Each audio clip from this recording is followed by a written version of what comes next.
ಮಾತಾಡ್ತಾ ಇದ್ದೀರಲ್ಲ, ಈ ನಿಮ್ಮ ಮಾತಿನ ವೈಖರಿ ನನಗಂತೂ ಅರ್ಥ ಆಗ್ತಾ ಇಲ್ಲ. ನಿಮ್ಮ ಹೃದಯವೇ ಅಂತಸ್ತು, ನಿಮ್ಮ ಸಚ್ಚಾರಿತ್ರ್ಯ ಜಾತಿ, ನಮ್ಮ ಈ ನಿಷ್ಕಲ್ಮಶ ಪ್ರೇಮಕ್ಕೆ ಈ ಜಗತ್ತಿನಲ್ಲಿ ಯಾವ ಶಕ್ತಿಗಳು ಅಡ್ಡಿ ಬಂದ್ರು ನಾನು ಮಾತ್ರ ನಿಮ್ಮನ್ನ ಬಿಟ್ಟು ಒಂದು ಕ್ಷಣ ಕೂಡ ಬದುಕಿರಲ್ಲ. ಒಂದು ಕ್ಷಣ ಕೂಡ ಬದುಕಿರಲ್ಲ. ಚಿಕ್ಕಂದಿನಿಂದಲೂ ತಂದೆ ತಾಯಿ ಅಣ್ಣ ತಮ್ಮ ಬಂಧು ಬಳಗ ಇವರ್ಯಾರ ಪ್ರೀತಿಯನ್ನು ಕಾಣದೆ ಅನಾಥನಾಗಿ ಬೆಳೆದಿರುವ ಮನುಷ್ಯನ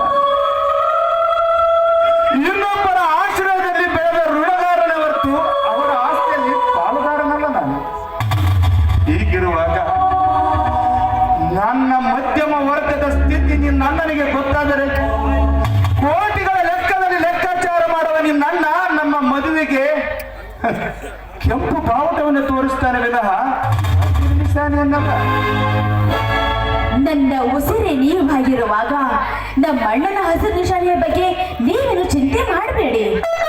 ನಾನು ಹಠ ಮಾಡಿ ಆದ್ರೂ ನಮ್ಮ ಅಣ್ಣನ ಖಂಡಿತವಾಗಿ ಒಪ್ಪಿಸ್ತೇನೆ. ನಿಮ್ಮಂತ ಆದರ್ಶ ಜೀವಿ ತನ್ನ ತಂಗಿ ಪತಿ ಆಗ್ತಾನಂದ್ರೆ ನಮ್ಮ ಅಣ್ಣ ಖಂಡಿತವಾಗಿ ಒಪ್ಪುವುದರ ನಂಬಿಕೆ ನನಗಿದೆ, ಆ ಭರವಸೆ ನನಗಿದೆ. ಭರವಸೆಗಳ ಕಡಲಲ್ಲಿ ಮತ್ಸರ ಚಂಡಮಾರುತಗಳು ಬೀಸಿ ಕಟ್ಟಿದ ಆಸೆ ಆಕಾಂಕ್ಷೆಗಳು ಗಾಳಿ